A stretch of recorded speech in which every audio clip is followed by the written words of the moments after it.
Hello, welcome back to my YouTube channel, and in this video I'm going to show you how to fix this problem.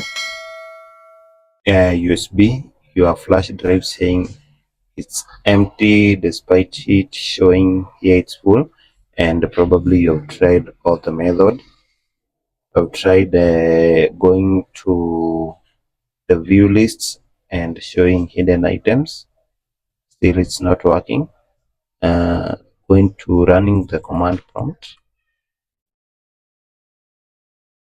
and checking the the disk. My instance is disk E.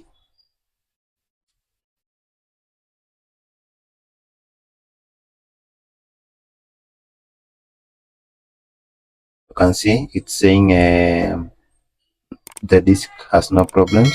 That's my total size and everything, but the disk is not. But the disk is still not working, and say still empty. So here, what should you do? Here you should just go to your search bar right here and click any letter. When you click any letter, it brings all your files right away.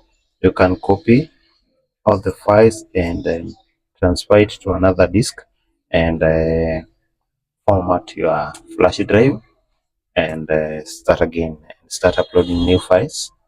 See, when you type any letter, it brings all your files. Thank you.